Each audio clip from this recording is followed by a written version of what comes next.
it's outside the zoning and planning, and your land is agricultural area. My land here is agricultural area. If you look around, you see it's rocky area, never planted since Adam until now. But they put it, they register it under this item to make it complex to us to get the building permit. I apply for the second time, as it is an agricultural area. I make new maps, new surveying for the land. I apply for the second time. I wait another 1.5 years. Then they told me at the end, we can't give you the building permit because your land has a big slope. It's a steepy land. Steepy land. There is no slope there on that top of mountain when they start building their police station. All the Israeli settlements has been built on the top of the mountains. That mountains don't have a slope. Only here we have a slope, so it prevented us from rebuilding our houses. Really, I went to the civil administration office and I told them, look here, I know that I will never get any building permit for you. I know the Kafkaesque system you are using here, but I will build the home and the God will help me after that. Then they told me, no, apply for the third time and for sure we will give you the building permit. And every time you have to apply, it costs you more than 5,000 American dollars. I apply for the third time. I wait another 1.5 years. Then they told me we can't give you the building permit because you missed 2 signatures of the ownership of the land. Now 3 times applying, 3 times different reasons they throw to us not to give the building permit. Then I know that I will never get any building permit like other Palestinians. I start building a home, living inside with my family until the black date in my life and in my family life, which is 9th of July 1998. After about 5 years of living inside the home, they came suddenly in the afternoon while I'm sitting with my family eating our lunch. I heard a big voice outside the home. I get out to see. I saw my home surrounded by soldiers and all the nearby area surrounded by soldiers. They asked me if this is my home, the leader.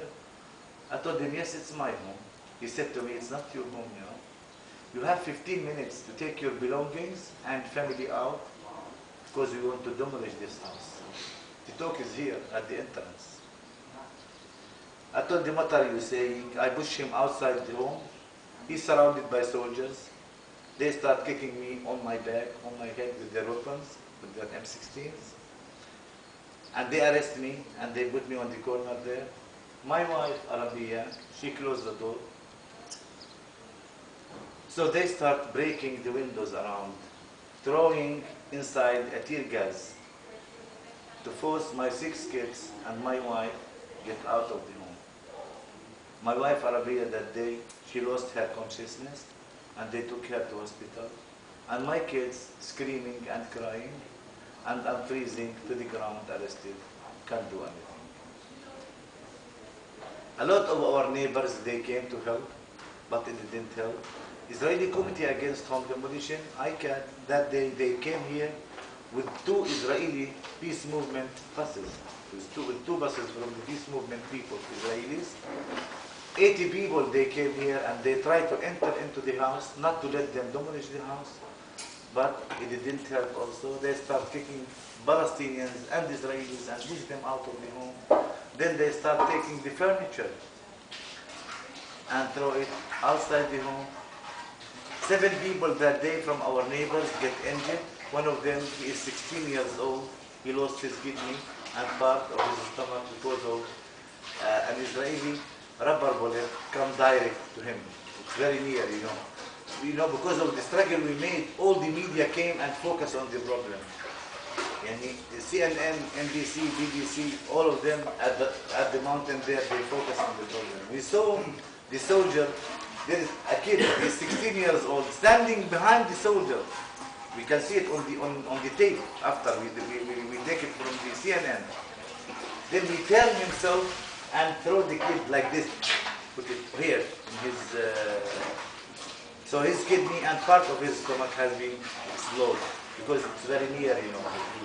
The kid is behind him, not throwing stones, not doing anything. Just he turned himself and put it into the kid here. So we saw it in TV.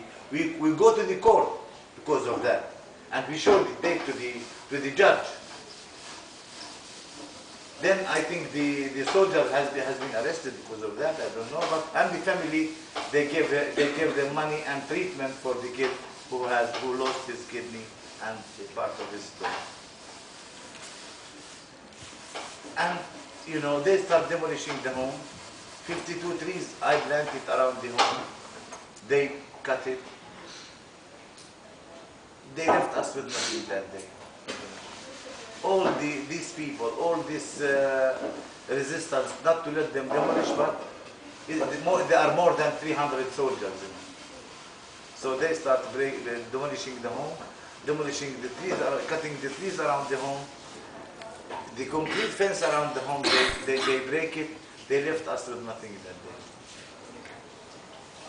Then the Red Cross visited us, and we live in a tent behind the rooms of our home. ICAD, next day, they came to us, Israeli Committee Against Home Demolition, and all of us suggested that we have to rebuild the home again as a resistance to occupation. And really we started. Hundreds of volunteers, Israelis and Palestinians, they came us to help in the rebuilding. We start work together, eat together, Palestinians and Israelis, work together until we finish the home on 2nd of August 1998. It took us about 20 days to make the shell of the building, the roof, and the columns. But it didn't take a long time.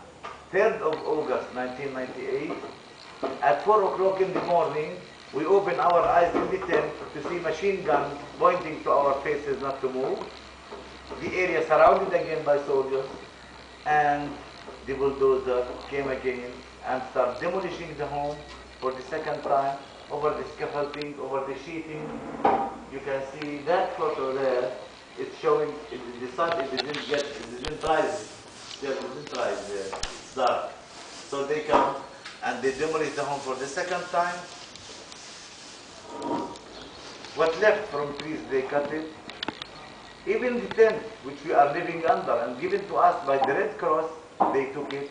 They left us with nothing that day. As a Palestinian, even if I want to live in a tent, I have to apply to get a permit from the Israeli authorities. And now what to do? I'm trying to have a home, like you, like anybody in the world, on my native land, but I can't do it. It's not that I don't want to get a building permit. I do my best to take the to get the building permit, but I can't take it. As I said to you, in your country, in any place in the world, I'm not, as a Palestinian, I'm not with a guy who is starting building his home there in England or in America or in Paris, start building a home without getting a building permit. I'm not with him. I'm with the government to demolish his home there, because all the rules there constructed to serve him and serve his community. If he will be outside the community, so he has to be punished. But here it's something else. We are living under the occupation, and the occupation constructed all the rules to serve the occupation itself, not to serve us as Palestinians living under this occupation. So, and you can see that for 4.5 years, waiting, applying, paying money, but not getting a rebuilding permit. Then, after the 4.5 years, when I start building my home, I'm the bad guy that moment, and they are the good guys. They are the guys who's catching the law. He's building his home without a building permit. Now, when you hear this in England or in America, a guy trying to build a home without getting a building permit, so he has to be punished. But you don't know the cover over that policy. You don't know inside that policy what's happening here. What's happening here is that this land is for you. No problem, it's your land. But don't use it. As for what?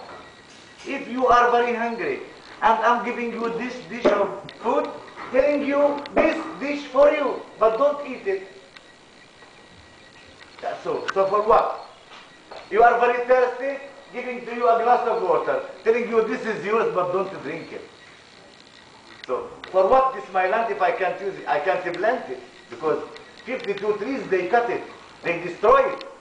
I can't build a home. I can't put a tent inside my land. So for what's the use that it's my land? What's the use of that? From my view, it's a quiet transfer policy. They are demolishing your home to tell you a hidden message: get out of here. We don't want you here.